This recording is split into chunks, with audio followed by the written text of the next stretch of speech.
안녕하세요. 민생주식TV입니다. 이번에 알아볼 기업은 LG화학입니다. 영상을 끝까지 보시고 구독과 좋아요 꼭 부탁드립니다. 그리고 종목 분석 및 급등주 정보는 아래 설명란에 전화번호로 문자 보내주세요. 감사합니다. 여러분, 산업계의 거인 LG화학 아시죠? 바로 이 회사가 지금 금융 전문가들 사이에서 엄청난 논쟁의 중심에 섰습니다. 과연 재도약을 앞둔 잠자는 거인일까요? 아니면 이 침체된 산업의 발목이 잡혀서 추락하는 별이 될까요? 오늘 이 상반된 두 가지 시각을 아주 깊숙이 파고들어서 LG화학의 미래에 대한 실마리를 한번 찾아보겠습니다. 자, LG화학의 이 딜레마를 제대로 이해하려면요. 먼저 그 핵심 사업이 지금 어떤 상황에 처해 있는지 이 거대한 폭풍을 들여다봐야 합니다. 아주 간단히 말하면 시장의 화학 기초 원료가 너무 많아졌다는 거예요. 특히 중국이 엄청나게 공장을 늘리면서 경쟁에 불을 붙였고 그 결과 전례 없는 공급 과잉이 현실이 된 거죠. 근데 바로 이 사업이 LG화학의 전통적인 아주 핵심적인 기반이거든요. 이 그래프를 보시면 바로 이해가 되실 텐데요. 플라스틱의 핵심 원료, 바로 에틸렌이 이 산업의 건강 상태를 보여주는 지표 같은 거거든요. 그런데 보세요. 최근 몇 년 동안 새로 지은 공장들 때문에 생산 능력은 이만큼이나 늘었는데 실제 수요 증가는 이걸 따라가지 못하고 있어요. 공급이 수요를 완전히 압도해버리면서 시장의 균형이 와르르 무너진 겁니다. 이 불균형이 가져온 결과는 이 숫자 하나로 명확해집니다. 마이너스 2.1%. 이게 뭐냐면 2024년에 국내 주요 석유화학 기업들이 기록한 평균 영업이익률이에요. 그러니까 단순히 성장이 둔화된 수준이 아니고요. 아예 사업을 하면 할수록 손해를 보고 있다는 뜻입니다. 이런 엄청난 압박은 업계 최고 기업이라고 해서 피해갈 수 있는 게 아니었죠.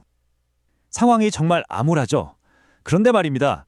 이런 상황 속에서도 일부 분석가들은 아니다. LG화학에게는 분명히 회복과 성장의 길이 보인다고 목소리를 높이고 있어요. 도대체 이 낙관론의 근거는 뭘까요? 이 낙관론의 핵심 기둥은 크게 세 가지로 볼 수 있습니다.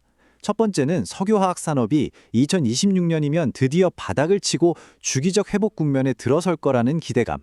두 번째는 첨단 소재 분야, 특히 양극재 쪽에서 도요타 같은 굵직한 신규 고객을 확보하면서 폭발적인 성장이 예상된다는 점. 그리고 마지막, 이게 또 아주 중요한데요.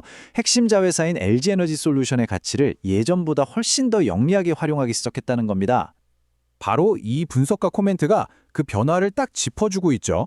예전에는 그냥 가지고만 있던 자산처럼 보였던 LG에너지솔루션 주식이 이제는 성장을 위한 아주 능동적인 도구로 여겨지기 시작했다는 뜻입니다. 자, 이렇게 긍정적인 전망이 있는 반면에 이제 정반대편의 목소리를 들어봐야겠죠. LG화학의 기반이 겉으로 보기보다 훨씬 더 불안하다고 경고하는 회의적인 시각입니다.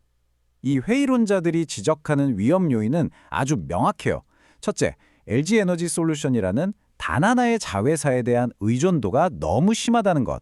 둘째, 미국 IRA 정책이 혹시라도 폐지되면 어떡하냐는 중대한 정치적 리스크.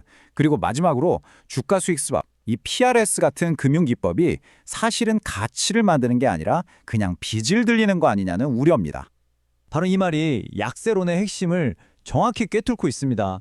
아이러니하게도 회사의 가장 큰 강점이라고 여겨졌던 것이 동시에 가장 큰 약점이 될 수도 있다는 거죠. 정말 역설적이지 않나요?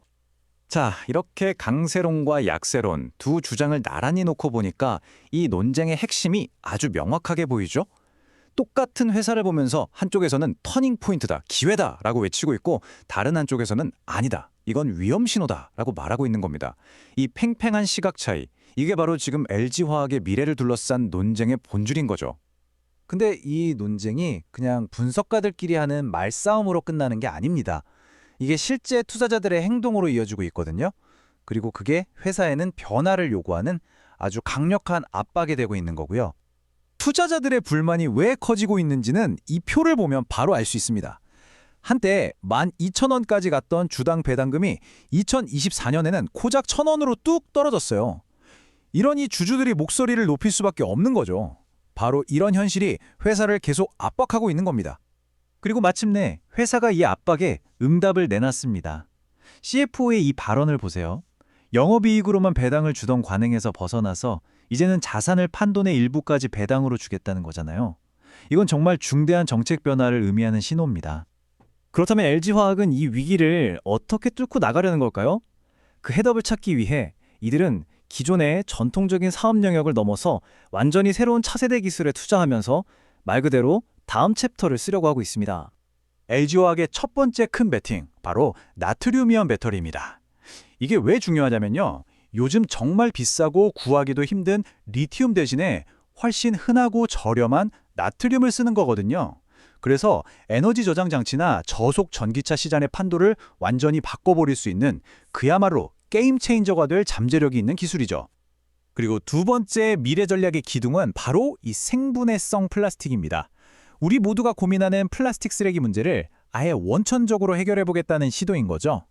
옥수수 같은 식물에서 원료를 얻어서 자연에서 분해되는 소재를 만드는 것. 이걸로 지속 가능한 미래를 준비하겠다는 겁니다. 결국 LG화학의 운명은 바로 이 질문으로 귀결됩니다. 과연 미래를 향한 이 담대한 베팅들이 과거의 문제라는 거대한 그림자로부터 벗어날 만큼 충분히 빠르고 또 강력할 수 있을까요? 이 거인의 미래를 건 싸움은 이제 막 시작됐습니다.